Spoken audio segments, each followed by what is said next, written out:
പ്രിയമുള്ളവരെ, നിങ്ങൾക്കെല്ലാവർക്കും ഈ സന്ദർഭത്തിൽ ഐശ്വര്യപൂർണമായ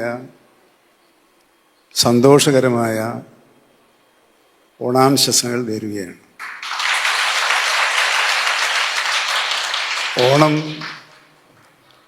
മലയാളികൾ പലവിധത്തിൽ ആഘോഷിക്കുകയാണ്.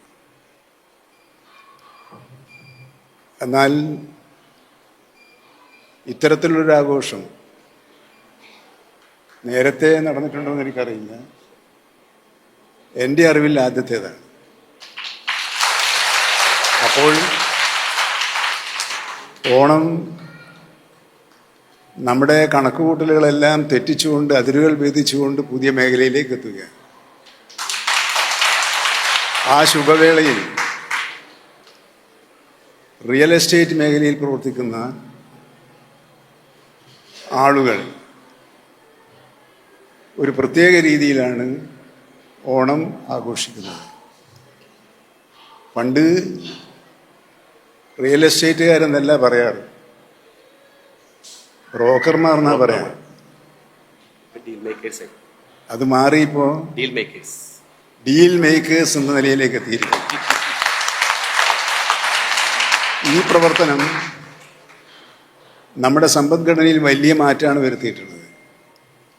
റിയൽ എസ്റ്റേറ്റ് എന്ന് പറയുന്നത് അവഗണിക്കാൻ കഴിയാത്ത സാമ്പത്തിക ഇടപാടുകളുടെ കേന്ദ്രം കൂടിയായി മാറിയിട്ടുണ്ട്. അവിടെ സൂക്ഷ്മത വളരെ അത്യാവശ്യമാണ് എന്ന് ഞാൻ ഈ ഘട്ടത്തിൽ കൂട്ടിച്ചേർക്കുകയാണ്. ധാരാളം വനിതകൾ ഉൾപ്പെടെ ആ മേഖലയിലേക്ക് കടന്നു വന്നു എന്നതാണ് കാലഘട്ടം സമ്മാനിച്ച പുതുമ. ഒപ്പം എങ്ങനെ റിയൽ എസ്റ്റേറ്റ് വ്യവസായത്തെ വ്യവസായം എന്നുള്ള നിലയിൽ നിന്നും മാറി ടൂറിസം എന്ന സങ്കല്പത്തിലേക്ക് യോജിപ്പിക്കാൻ വേണ്ടി കഴിയുക. അപ്പോൾ ആ പരിശ്രമത്തിലാണ് നിങ്ങൾ ഏർപ്പെട്ടുകൊണ്ടിരിക്കുന്നത്. ടൂറിസമാണ് റിയൽ എസ്റ്റേറ്റ് വ്യവസായ മേഖലയുടെ നട്ടെല്ല് എന്ന് മാറിയിട്ടുണ്ട്. ഇവിടെ ഇരിക്കുന്നവർ, എൻ്റെ ഇടത്തും വലത്തും ഇരിക്കുന്നവർ വയനാട്ടിലാണ് ശ്രദ്ധ കേന്ദ്രീകരിച്ചിട്ടുള്ളത്. വയനാട്ടിൽ ശ്രദ്ധ കേന്ദ്രീകരിക്കുമ്പോൾ ഞാൻ സ്വകാര്യം പറഞ്ഞത് അവിടെ ആനകളെ കുഴപ്പത്തിലാക്കുന്നത് നിങ്ങൾ തന്നെയാണോ എന്ന് എനിക്കൊരു സംശയമുണ്ട്. കാരണം എൻ്റെ ഒരു കഷ്ടകാലത്തിനോ നല്ല കാലത്തിനോ അതാണല്ലോ എൻ്റെ പണി. വനം വകുപ്പാണല്ലോ എൻ്റെ ഒരു പണി.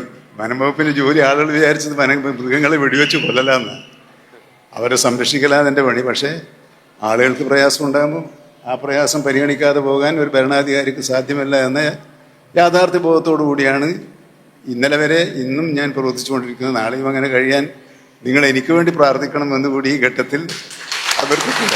അങ്ങനെ ഇന്നിപ്പോൾ 9 പേരാണ് സമ്മാനാർഹരായത്. അപ്പോൾ എന്താ വേണ്ടത്? സന്തോഷിക്കണമെന്ന കാര്യത്തിൽ തർക്കമില്ല. സന്തോഷിക്കുന്നതോടൊപ്പം ആരുടെയെങ്കിലും മനസ്സിൽ ചെറിയൊരു അസൂയുണ്ടോ എന്നൊരു തോന്നൽ. തീർച്ചയായിട്ടും ഞങ്ങൾക്ക് കിട്ടിയില്ലല്ലേ. അപ്പോൾ ആ അസൂയ എന്താക്കി മാറ്റണം? ഇവിടെ പറഞ്ഞതുപോലെ അസൂയ ഒരു വെല്ലുവിളിയായിട്ട് ഏറ്റെടുക്കണം. അസൂയ കുശുമ്പിനും കുന്നായ്മയ്ക്കും ഉള്ളതല്ല, വെല്ലുവിളിയായി ഏറ്റെടുക്കാനുള്ള സൂചകമായി, പ്രചോദകമായി അതിനെടുത്താൽ ഈ മേഖലയിൽ വിപ്ലവകരമായ മാറ്റമുണ്ടാക്കാൻ നിങ്ങൾക്ക് കഴിയും. വിജയികളെ അനുമോദിക്കുന്നു. ഈ വിജയം അവരുടെ ജീവിതത്തിലെ നിർണായകമായ നിമിഷങ്ങളിലൊന്നായി തീരട്ടെ. ഓർമ്മകൾ പങ്കുവെക്കാൻ തിരഞ്ഞെടുത്ത ഈ സമയം ഓണമായതുകൊണ്ട് തന്നെ ഓണം എന്ന് പറയുന്നത് നല്ല ഓർമ്മകളുടെ കാലമാണ്.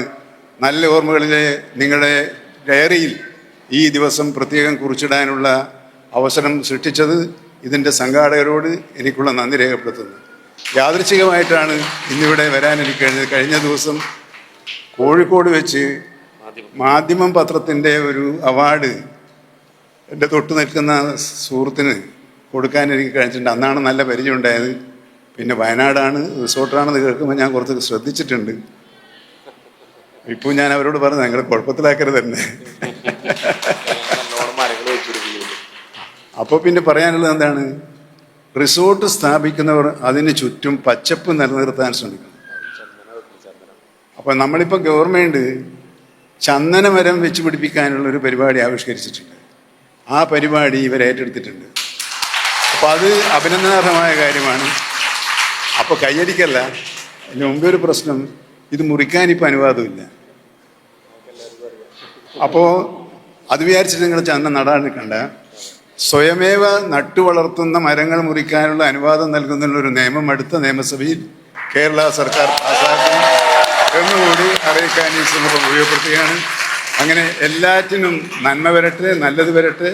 നിങ്ങളുടെ ജീവിതത്തിൽ നന്മയുടെ ഓർമ്മകളിലെ ഒരു ദിവസമായി ഈ ദിവസം മാറട്ടെ എന്ന് ആശംസിച്ചുകൊണ്ട് വിജയികൾക്കുള്ള സമ്മാനം നൽകിയതായി അറിയിച്ചുകൊണ്ട് എൻ്റെ വാക്കുകൾ അവസാനിപ്പിക്കുന്നു. നമസ്കാരം.